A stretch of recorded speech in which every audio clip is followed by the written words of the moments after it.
Hello and welcome to the Emma's for Mama podcast. I'm your host, Abbie Halberstadt, happy wife, mama to 10, Bible-believing Christian, and this is actually going to be the very last episode of the Emma's for Mama podcast, season 2, in the year of our Lord 2024. Before we jump in, I want to highlight our podcast sponsor one more time. And if you are needing a last minute gift idea, Voetberg Music Academy has you covered with music lessons for sibling groups, for a friend. You can use the code MSForMama20 for 20% off each month that you're enrolled. And I love that it is a music learning approach that allows you to jump right in with song-based ear training instead of focusing primarily upfront on the more tedious aspects like theory, which are important, but a lot of times cause students to not want to practice. This program helps your student to be enthusiastic about practicing, and you're able to learn for as little as $30 a month in ukulele, fiddle, guitar, mandolin, and piano. So if you want to check out VoetbergMusicAcademy.com, be sure to use my code MSForMama20 and get that last person checked off your gift list. Okay, so it's the very last episode of 2024, like I mentioned, and we have not done a What Do You Want to Know Wednesday for this month. That's just the questions that get asked to me. I know you guys have been giving me great feedback on the episodes with my pastor Whit, but let's just kind of dive into some questions that you guys have been wondering about to finish out the year. And I will get these usually from my Instagram. You guys submit them. Sometimes I'll get them from email. So if you want to email me at abbie@msformama.net, I'll put that in the show notes. You can, if you have a question for me that you want to tackle. I typically do the personal What Do You Want to Know Wednesdays once a month. So this is what we're going to do today. The first question that I had, which I love, is what was your favorite thing about life with lots of littles and only small children? I was actually just thinking about this recently, that there's a very different dynamic as far as requirements on your time when you only have small children. And I've touched on this before when I've talked about the fact that you kind of have to adjust your expectations when you have a wide range of ages so that you have enough energy to give to your older kids. So you're not thinking, oh man, I made it to 7:30 or 8 o'clock, bedtime's done, it's all me time. Because once your kids are older, that's when they really start to come alive, is in that 8 to 11 range. And so having that expectation of being able to kind of stretch your energy and your focus to be on them during those later hours of the evening definitely develops as a need when your kids get older. When you only have younger kids, though, it can feel like a bit of a marathon to get to that 8 p.m. mark. But after that, everybody's asleep, assuming that you have good bedtime routines in place. And you can kind of just take a deep breath and hang out on the couch with your husband, or pick up a hobby, or read a book, or watch a show together. And that is something that I really encourage parents to take advantage of, to enjoy as much as possible. I know everybody has different situations and different circumstances, and somebody out there is like, that is not my reality. That's not how that works. My husband has a weird shift and comes home at that time, and I have to make a second dinner. And so, yes, I acknowledge that that won't always be the case for everyone, but it is a pretty typical perk, I would say, of having only small children. I kind of, to piggyback off of that, I was just thinking about the fact that one of my typical practices during the Christmas season was to put my kids down for naps and do quiet time so that there wasn't anybody running around the house, put on a Christmas movie, wrap gifts, do a Christmas craft. And that was a way that I recharged. And I really looked forward to those sessions of just me and the Scotch tape and a Christmas movie. I really can't do that anymore. There's always somebody awake. I'm not going to tell my older kids, my 18 and 17-year-olds to go do quiet time. Now, I could say, I need to go to my room and wrap presents, and people would understand, but it's just a different dynamic. And so I realized that I'm saying the things that I loved about not having small children around, but I'm just saying there are perks to having that schedule where there's everybody doing nap time or everybody going to bed at a certain time. You kind of have set aside time to yourself that you think you don't have, because there's that concept that, moms of young children never get a break. But it actually becomes more true in some ways, but in good ways, when you have the wider range of ages or the older kids. You get breaks in other ways, but the evening time and the nap times are not necessarily part of it. Another aspect that I really enjoyed with all small children is that you do everything together. As your kids get older, they start having different schedules. Maybe they need to go to work, or they have a basketball game in another town that you're not able to attend. Some kids need to go down for naps, and other kids need to go to a recital, and other kids are doing something with friends. And it's all good things, but it's more fractured. And so that really kind of sweet time of everybody being together and that family unit being really close and snug is something that I miss in a lot of ways. And I did cherish that and did recognize that that would be a pretty short season, even while I was in it. It's so easy to look back and to have those little old ladies at the grocery store say, you know, you're going to miss this one day. And you think, I don't know. This is pretty stressful. I don't know how much I'm going to miss my child melting down in the, produce aisle. But there are aspects that you can recognize in the midst of them that the Lord gives you kind of some appreciation for, like, I'm going to miss this one day. This is really sweet. Everything is gelling today. Everything is working. It's not complicated. We don't have to mesh schedules, which is one of the reasons why we choose not to do a lot of extracurriculars and to keep the focus on dinner together as a family pretty much every night when our children are young. It's not that they never do any sports or any activities, but we keep them pretty minimal because we know that day is coming when they have driver's licenses or they have more varied interests, and we're not going to be able to keep it as simple and sweet and together as it is now. So I'm going to be that little old lady, even though I'm not a little old lady yet, and tell you that even though the days are long, the years really are short. I know, such a cliche. And that this time of sweet togetherness where you guys have similar schedules and you can all go see Christmas lights together and nobody's missing are really just fantastic. And I hope you'll enjoy them as much as you can. The next question that I had came from a mama who wants to know how old I was when I had each of my children. I'm going to have to think about this for a minute. I was 23 years old when I had my firstborn, Ezra. And then I had Simon 18 months and 3 days later. So I was 25 when I had him. And then I was 28 when I had Della, our third born. And then I was, I think, about 12 days shy of being 30 years old when I had Evie and Nola, our first set of twins. I was 32 when I had Theo, 34 when I had Honor, 36 when I had Shiloh, and 37 when I had Titus and Toby. So my closest two sets of kids are Ezra and Simon at 18 months and 3 days, and the twin bees and Shiloh right at 19 months, if I remember correctly. So there you go. I hadn't thought about all of that, but that's a lot of kids in a short amount of time. So 10 kids in 14 years. This next question is about what to think and pray through if your homeschool kid really wants to go to school. I'm always encouraging people to know what their why is for homeschooling. So if your why is primarily curriculum or education based, it may be that your child can get exactly what he needs somewhere else other than in your home. It probably is true that your child can get, an education that you will be happy with somewhere else other than your home. And that could be a consideration. If the goal is a particular type of socialization, which I think probably a lot of people will find funny because they assume the kind of old school association with homeschooling is that you stay home and you never see anybody. I think that's changing. We even have a shirt in my shop, Paint and Prose. I'll put the link in the show notes that says over socialized homeschooler on it, because the reality is that many homeschoolers, because of a maybe truncated school day, as far as the academics aspect, are enrolled in all kinds of things. We have personally done everything from robotics to ballet to choir to sports to horseback riding lessons to singing lessons to quite a few things I'm sure I'm forgetting. And I was homeschooled and I grew up the same way. I had a lot of opportunities to do a lot of varied activities and never felt like I was lacking in either socialization or chances to pursue different areas of interest.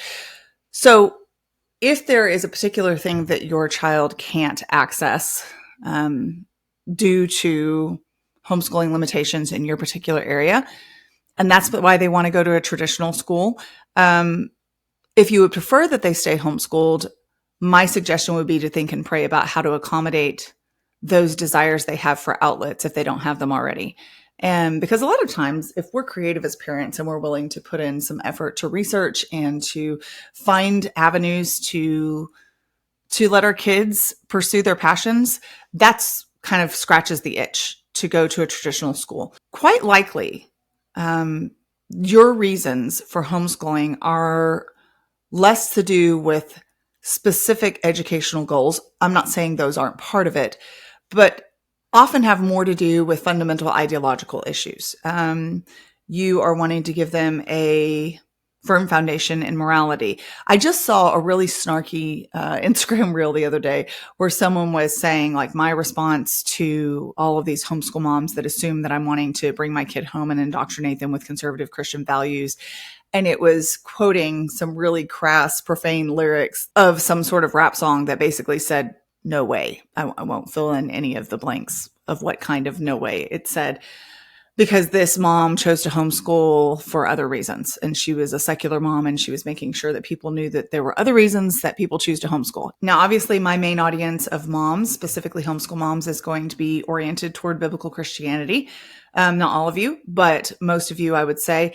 And I would say that that ideological bent is going to inform your desire to be the primary touch point for your children's faith-based education, their primary touch point for your children's view of history, of critical thinking skills, of morality, of their biblical education, all of these things that are important to parents who choose to homeschool for that reason. If those are your reasons, then sending them to a traditional school quite likely won't accomplish those reasons unless they share all of your same values and convey it in the way that you want it conveyed. Another really common why for homeschooling is time together as a family. And that would be one that would be a deal breaker if your goal is to have more time together as a family, or freedom to travel. Enrolling your kid in a traditional school schedule obviously would majorly interfere with that goal. So my suggestion to you would be, one, to consider that a lot of times a student's desire to change schooling, while legitimate to consider, has its basis often in something fairly temporary. They're struggling with loneliness. They're struggling with a particular subject. They're struggling with wanting to do a particular activity they don't have access to. And pretty often we can brainstorm and pray about a particular solution to those problems if we would like to continue homeschooling. So meeting that need is what I would suggest that the focus be, rather than a knee-jerk reaction of either absolutely no, this is what we said we were going to do, get over it, or flipping to, oh no, they don't want to do this anymore. I need to go ahead and enroll them immediately in a different school. We need to just completely change, even though we have these strongly held reasons for doing what we do. So pray about ways to meet those needs, and then pray about whether the Lord is wanting you to stand firm in something that may make you unpopular with your kiddo. It could be that they do need a change of scenery. It could be that they do need a different learning environment. I actually was homeschooled until age 11. And then for 2 years, I was in a teeny tiny little private school where my mom taught almost all of my classes, just out of necessity, because they couldn't afford to hire a bunch of different teachers. So she was my math teacher and my English teacher, my Bible teacher and my history teacher. And, but I was with other students in a school building in a more traditional school setting with a more traditional school schedule. And then she actually did a little co-op of about 12 to 15 kids for a couple of years. And that was my high school experience. And then I went to college at 15 with several of my other homeschooled friends, because my mom basically said, you can do your last 2 years of high school and then repeat it in college with a lot of the introductory freshman basics, or you can just dive right in as long as you get a good enough score on the entry exam for this college. And so I was like, let's do that option. Let's not repeat it. And dual credit with college was not as big of a deal as it is these days. And so I chose that option. I started college really early. So I didn't have a quote unquote traditional homeschooling experience. I kind of had different influences and different locations and sometimes different teachers. And it absolutely worked for me. So I am not hardcore in any way homeschool from kindergarten to, 12th grade graduation. I just think that we need to be careful that we're making decisions based on prayerful discernment and knowing our whys rather than making decisions based in fear, either direction, either fear of the world or fear of our kids' disapproval, or because we're getting pressure elsewhere saying they're not going to thrive in a homeschool environment when we know for a fact that they are indeed thriving. They're just getting, a lot of times kids get pressure from peers. And we've experienced this personally in our family saying like homeschool's not cool enough. Why don't you do something different? And then down the road, when we've persevered through it, they have been really grateful to have had more freedom to pursue other interests throughout the day and to be able to travel and to do all those things that are part of our why personally as a homeschooling family. So hopefully that helps you to take some of those factors into consideration as you pray about what to do going forward. The next question is about video games. Someone asked if our kids had ever expressed interest in video games, and I had to giggle a little bit because at least part of this podcast was filmed while my oldest son, who is 18, was playing Stick Fight, which is a video game, with my middle sons, who are 9, 7, and 5. My 5-year-old only gets 15 minutes, like once a week. And so we definitely have some video games going on in our family. I have fond memories of playing Mario Kart with my brother every now and then. I was not a big video game girl at all, but I did like me some Mario Kart and some Super Mario Brothers. And my kids do the same. Now, our parameters are that we cannot have any screens in our house on a weekday before 3 p.m. and that all school and chores need to be done. The living room needs to be picked up. Things need to be in order if we're going to have any screen time. And then my kids actually, quote unquote, pay for their screen time with our penny reward system, which I'll link in the show notes. So if they don't have pennies, they don't play. And there are many days that go by that they do not play any video games. So this is not like 3 p.m. hits every single day and they're playing video games. It's probably like 2, maybe 3 times a week. My older boys do have some other games that they'll play on stay up night with their dad and their grandpa, actually. That's interactive computer games online that they can all see each other playing. I don't even know what they are. This is their thing, not mine. So we are not a video game free family, but we are also not a video game all the time family by any stretch. So I am not the right one to ask if you're looking for video game purism, or for video game suggestions other than Stick Fight and Mario Kart and Super Mario Brothers. Those are fun. Oh, this is a good one. Okay, here's another question. Child-proof a home or home-proof a child? We are much bigger on the home-proofing the child aspect, but I will say that just like with any philosophy, your mileage will vary depending on the personality of the child. So our twin bees, for example, are incorrigibly destructive. They absolutely do not care. If the door is closed and they don't have direct eyes on them, so let's say during bedtime, they cannot be bothered to care about the things that they knock over, crash down, mess up. So in that case, and this is after a lot of communication, this is after a lot of consequences, a lot of feedback, a lot of consistently held standards and expectations and boundaries. And it's just like they lose their minds when they're together. And I know that will improve and they will grow out of that. And it is improving. But for now, for their room, it's very minimal. There's 2 beds in there and a dresser. And that's about it, because anything else is a temptation to mischief for those 2 little boys.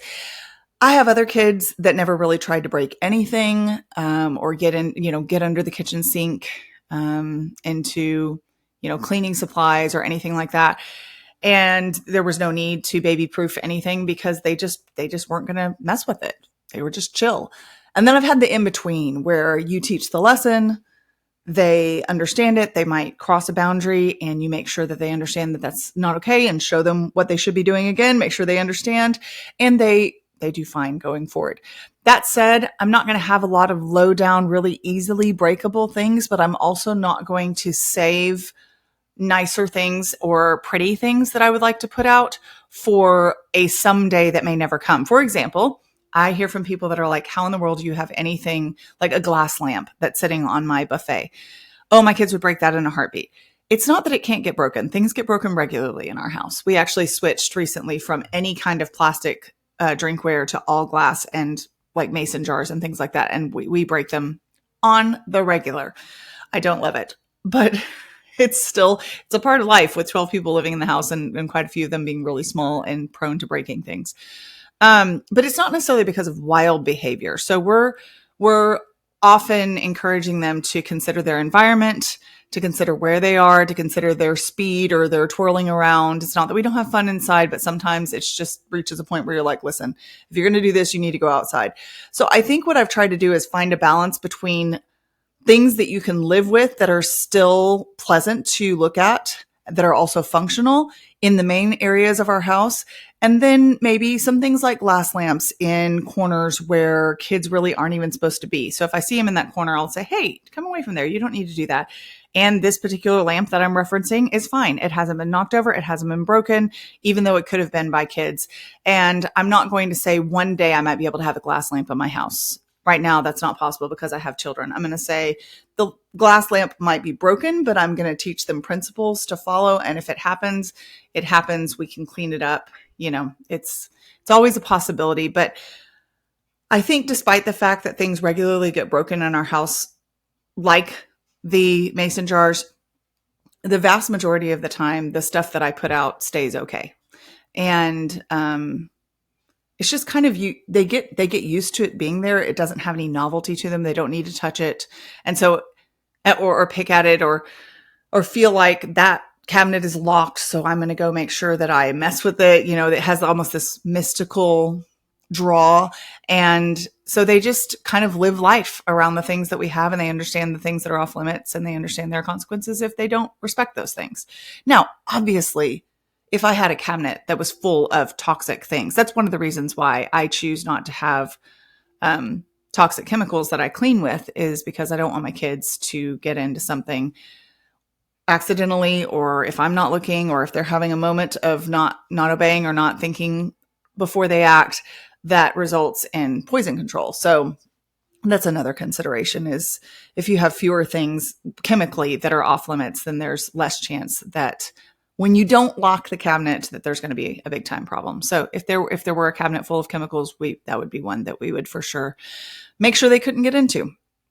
Okay, this is just a fun one. Someone asked how our puppy was doing. I told the story here on the podcast about our puppy Winnie pretty much dying after she accidentally got stepped on by one of our daughters and had a lung contusion and was not breathing and eyes rolling back in the head and going stiff and just completely expiring in our arms. And then my husband, Sean, actually gave her mouth to mouth, revived her, and she survived after several days at the vet and way too much money to keep her at that vet. She is doing fantastic. She does not seem to have any adverse effects from the accident.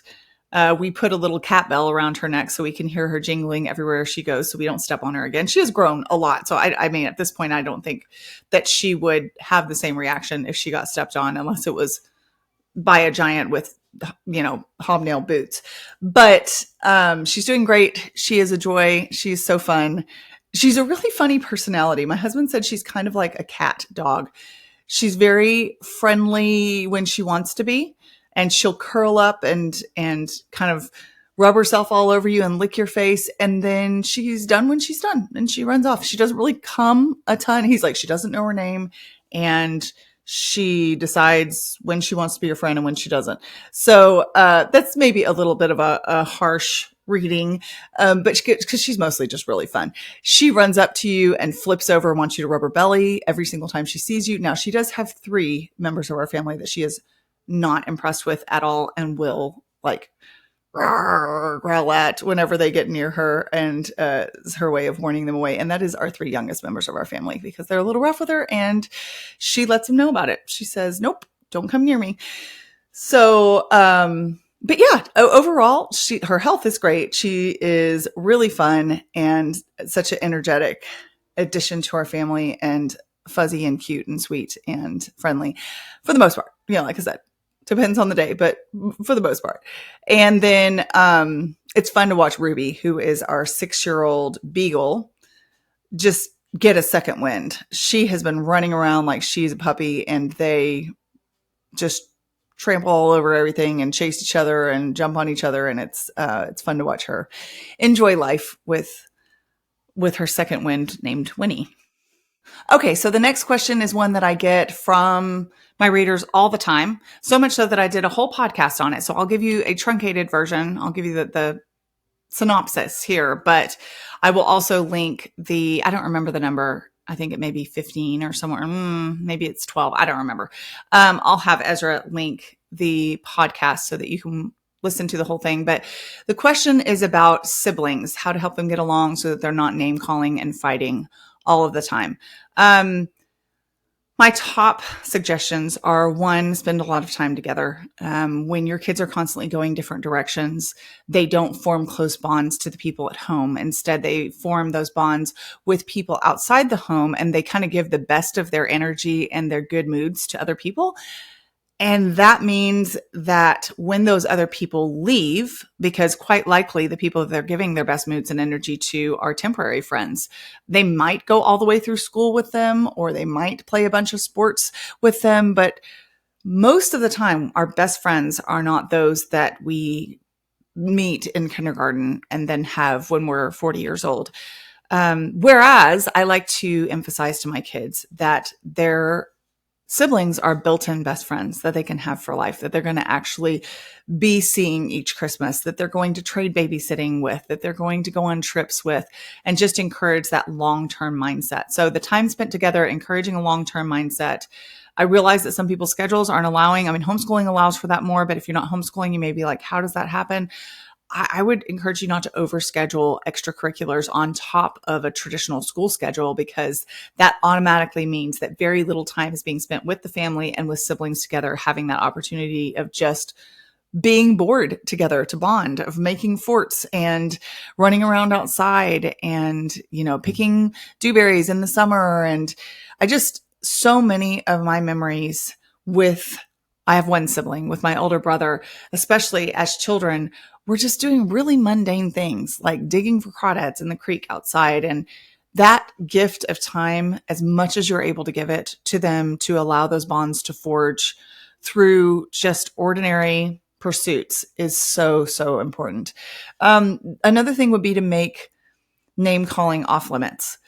It shouldn't be an option for your kids to be rude to each other, for my kids to be rude to each other. It doesn't mean that it never happens, but saying that something is an option means that you don't overlook it, that you don't say, this is just how it is.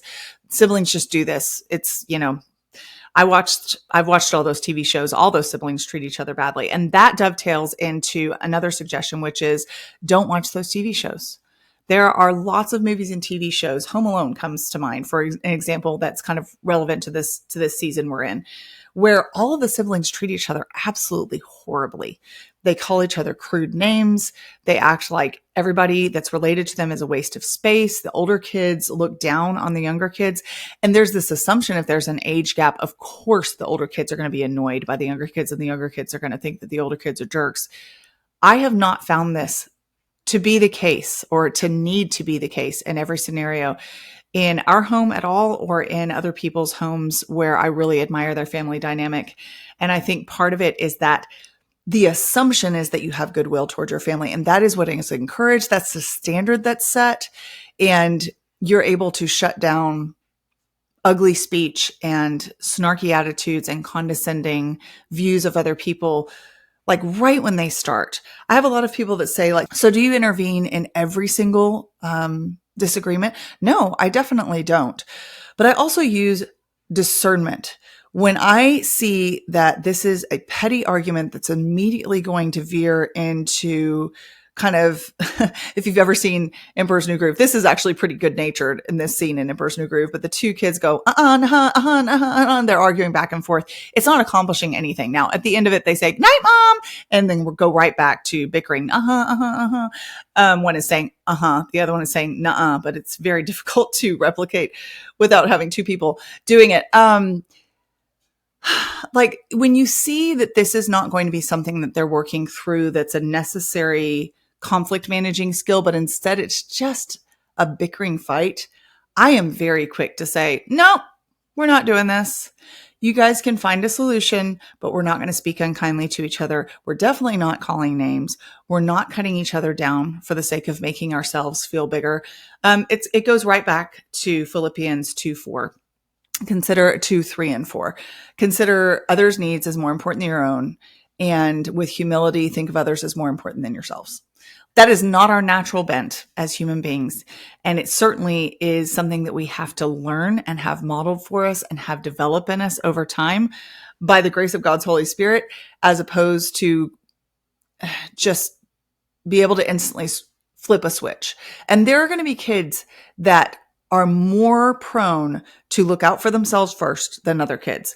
And those kids that are more prone to look out for themselves first are going to have some things that they struggle with more and some things that they struggle with less, just like the kids that are kind of more prone to be more generous hearted and to be peacemakers will have other things that they struggle with. So I'm not simply saying some kids are worse than others.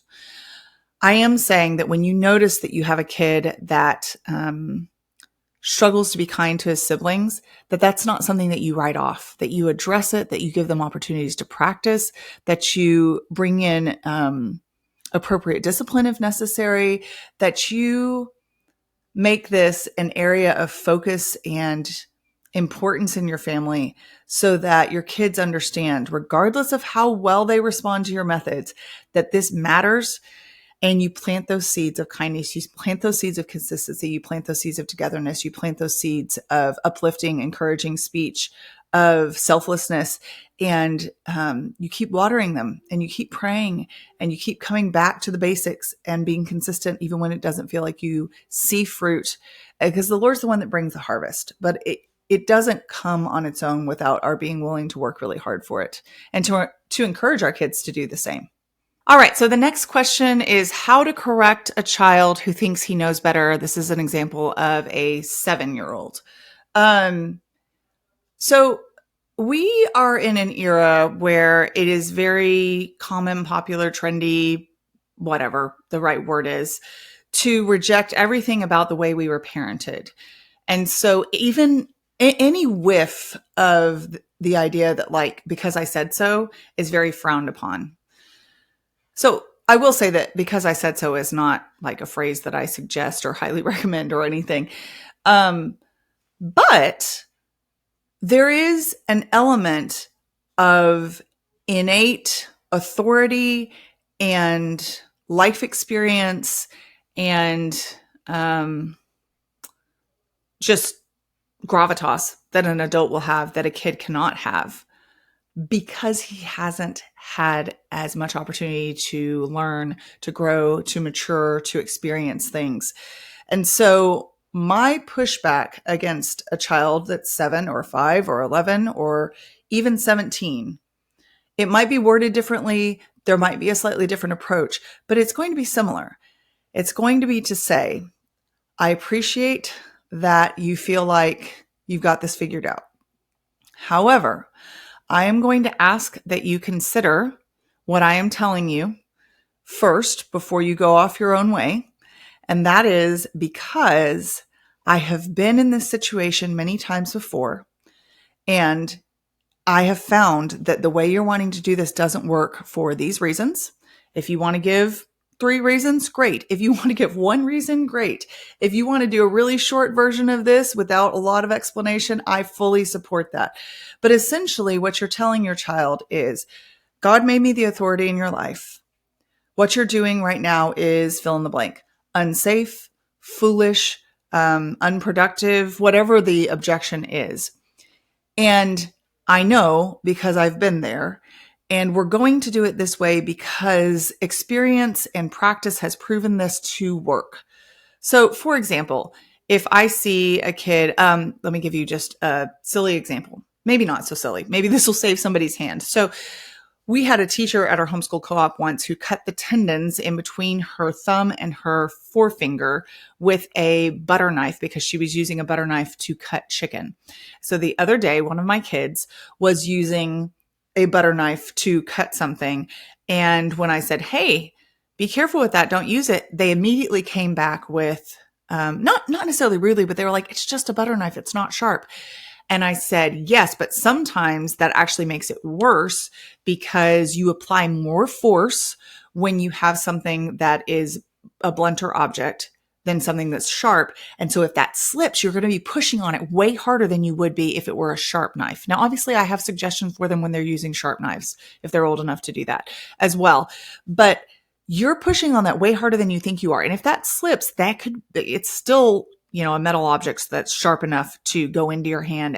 And I gave them the example of this teacher who had caused so much damage to her tendons that she ended up having surgery and her hand was in a cast for months. And it was a really big deal.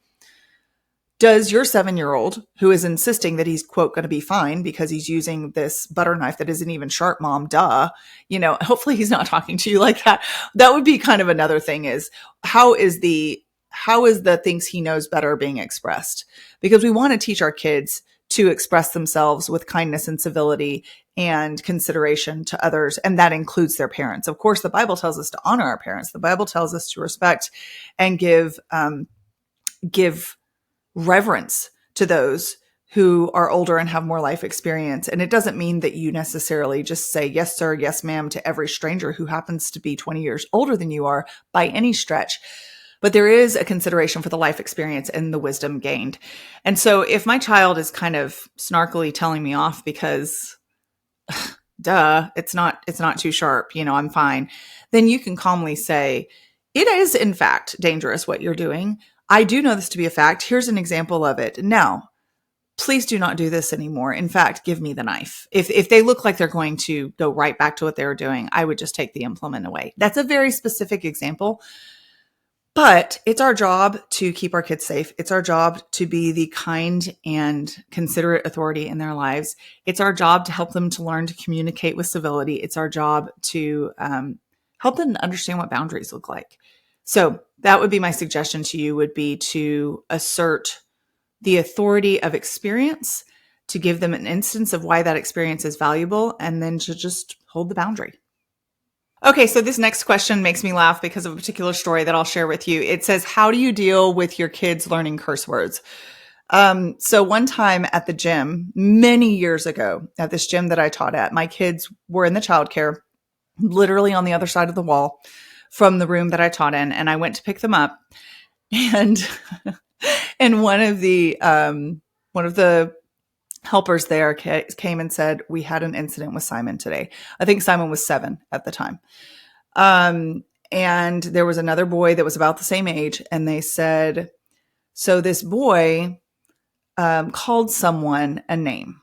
And I'm not a cursor, but I will say the word here because you guys know I'm not actually using it. So the boy had called someone else a dumbass.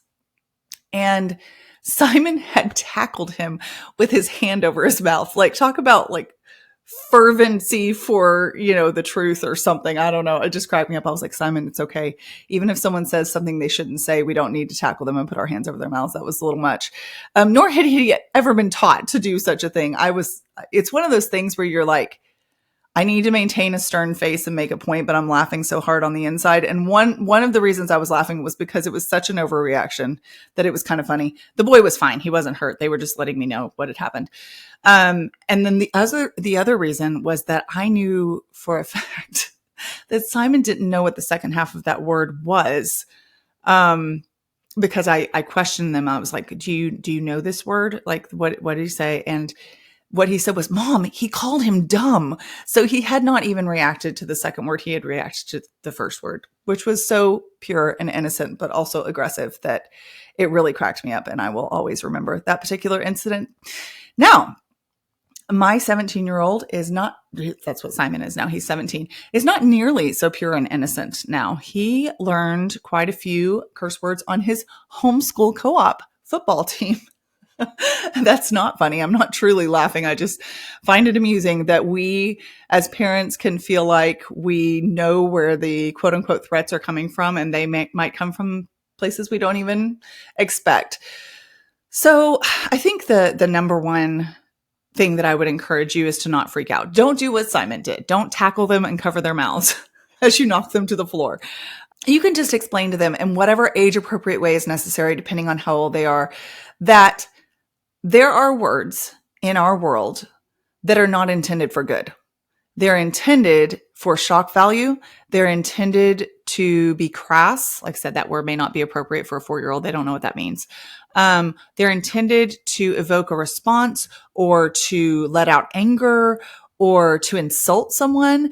And the Bible tells us really clearly in Ephesians 4:29, this is the ESV version, and it says, "Let no corrupting talk come out of your mouths, but only such as is good for building up, as fits the occasion, that it may give grace to those who hear." Obviously, using curse words doesn't give grace to those who hear. It doesn't build people up, and it can corrupt us. It can introduce filthy concepts to our minds. It can give us words to insult people that we didn't have before.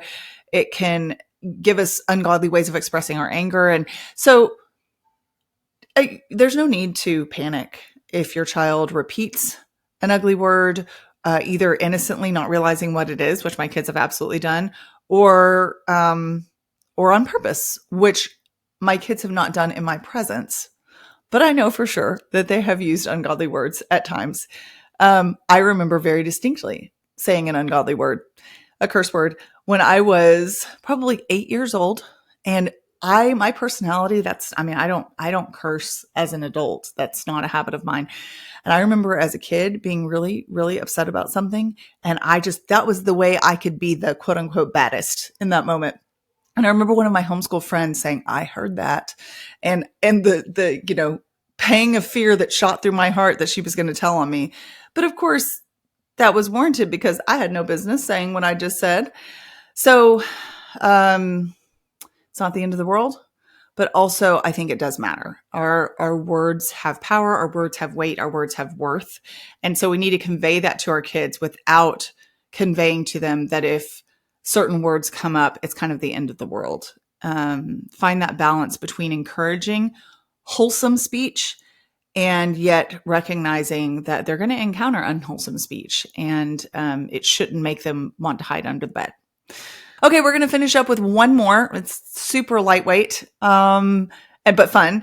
Someone wanted to know my favorite childhood meal. Well, I'm going to give you some hope for your future if you have picky kids by saying that I was a picky kid who liked, I liked good for me food. I also liked bad for me food, but I didn't have a wide array of interests, and I will now eat most things. There are certain things I'm still not a huge fan of, but I love all different types of food that I would not have wanted to have anything to do with.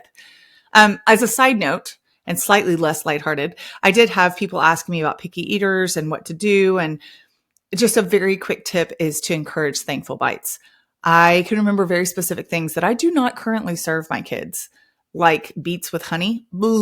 Still brings up a little bit of uncomfortable churning in my stomach to think about that. Like salmon patties, was not a fan of those. Turnips, not a fan of turnips, that I ate growing up in very small quantities, knowing that my mom required me to. I didn't like them. Sometimes I held my nose and chewed as fast as I could go, and she didn't mind. She was just requiring me to take thankful bites.